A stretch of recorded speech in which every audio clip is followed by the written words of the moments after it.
আসসালামু আলাইকুম। এপিস্টেন ফাইল কি এবং কেন এটা বর্তমানে সামাজিক যোগাযোগ মাধ্যমে আলোচনার তুঙ্গে, এটাই আজকে জানাবো আপনাদেরকে।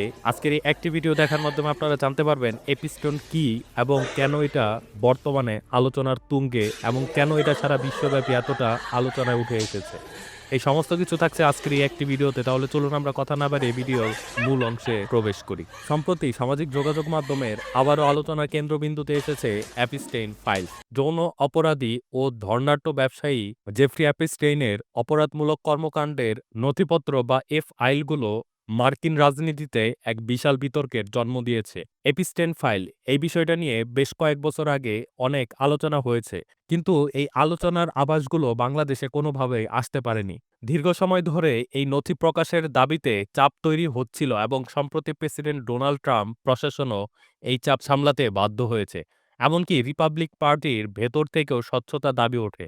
শেষ পর্যন্ত প্রেসিডেন্ট ট্রাম্প কিছুটা সুর নরম করেন এবং এপিস্টেইন ফাইলের কিছু অংশ আদালতের মাধ্যমে জনসম্মুখে আসে। গত ৩০ জানুয়ারি যুক্তরাষ্ট্রে এপিস্টেইনের বিরুদ্ধে মানি লন্ডারিং ও যৌন অপরাধের তদন্তের সঙ্গে যুক্ত ৩০ লাখের বেশি পৃষ্ঠার নথি প্রকাশ করা হয়।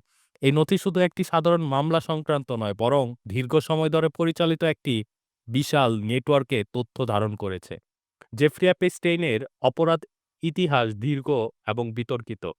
২০০৮ সালে ফ্লোরিডার পাম বিচে এক কিশোরীকে যৌন নির্যাতনের অভিযোগে তার বিরুদ্ধে প্রথম তদন্ত শুরু হয়। সে সময় তিনি প্রভাব খাটিয়ে প্রসিকিউটরদের সঙ্গে একটি আপিল চুক্তির মাধ্যমে বড় সাজা থেকে বেঁচে যান, তবে যৌন অপরাধী হিসেবে চিহ্নিত হন তিনি। ১১ বছর পর ২০১৯ সালে অ্যাপস্টেইনের পুনরায় গ্রেফতার হন অপ্রাপ্তবয়স্ক মেয়েদের দিয়ে যৌন ব্যবসার নেটওয়ার্ক পরিচালনার অভিযোগে। বিচারের অপেক্ষায় থাকা অবস্থায় তিনি কারাগারে রহস্যজনকভাবে মৃত্যুবরণ করেন, যা সরকারিভাবে আত্মহত্যা হিসেবে ঘোষণা করা হয়।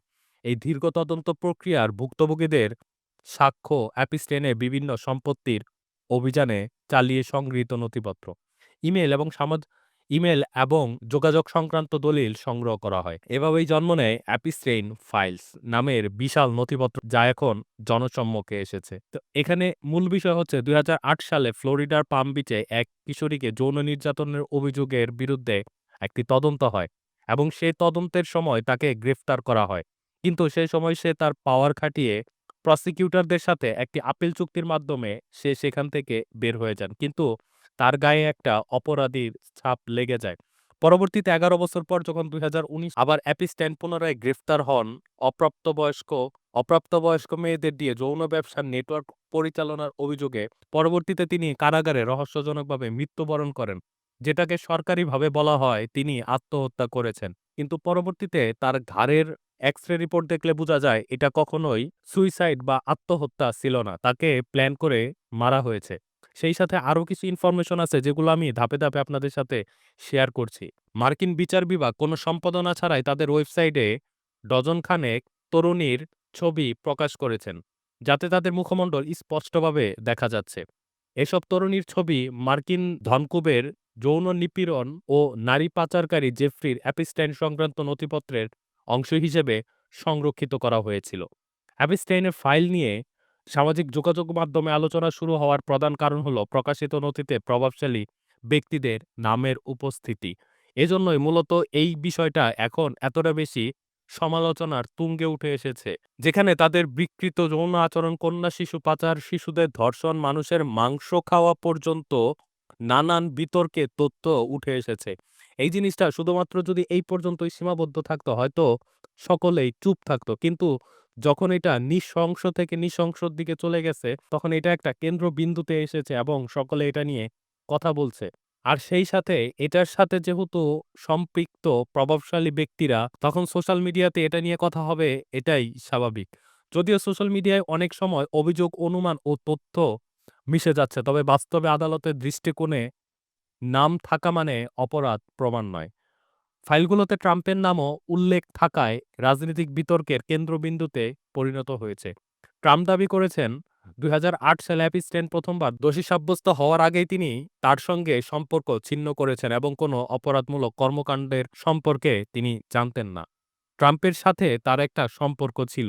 যখন ২০০৮ সালে অ্যাপিস্টাইন প্রথমবার দোষী সাব্যস্ত হয়, তার আগেই তার সাথে সম্পর্ক সে ছিন্ন করেছিলেন এমনটাই জানান ডোনাল্ড ট্রাম্প। এছাড়াও ব্রিটিশ রাজপরিবার প্রিন্স অ্যান্ড্রু, মার্কিন প্রাক্তন president Donald Trump, Bill Clinton, প্রযুক্তি নেতা ইলন মাস্ক ও বিল গেটস তাদের নাম নথিতে এসেছে।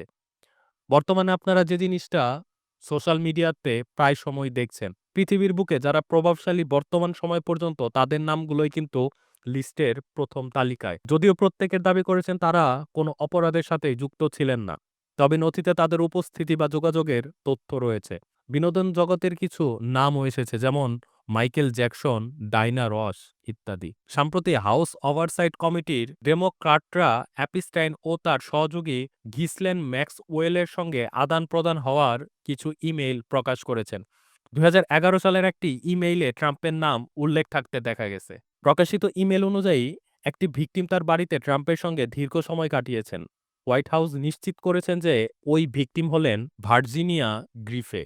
তবে গুরুত্বপূর্ণ বিষয় হলো, মৃত্যুর আগে নিজেই গ্রিফে জানিয়েছিলেন তিনি ট্রাম্পকে কোনো অপরাধমূলক কাজে লিপ্ত দেখতে পাননি। এর ফলে এখন পর্যন্ত ফাইলগুলো ট্রাম্পের সরাসরি কোনো অপরাধমূলক প্রমাণ পাওয়া যায়নি। অ্যাপিস্টাইন ফাইলের আলোচনার এক ধরনের ভয়াবহ চাঞ্চল্য সৃষ্টি হয়েছে, কারণ এতে শুধু ট্রাম্প নয়, অনেক ধনকুবের রাজনৈতিক, বিনোদন জগতের তারকা এবং সমাজের প্রভাবশালী ব্যক্তিদের নাম আসে। যদিও আদালতে এখন তাদের বিরুদ্ধে আনুষ্ঠানিক অভিযোগ নেই, তবে নথির উপস্থিতি এবং সংশ্লিষ্ট ইমেল ও যোগাযোগ বিষয়টি জনসাধারণের কৌতূহল ও সন্দেহ তৈরি করেছে। ফলে সোশ্যাল মিডিয়া নথি সংক্রান্ত ব্যাপক গুঞ্জন চলছে।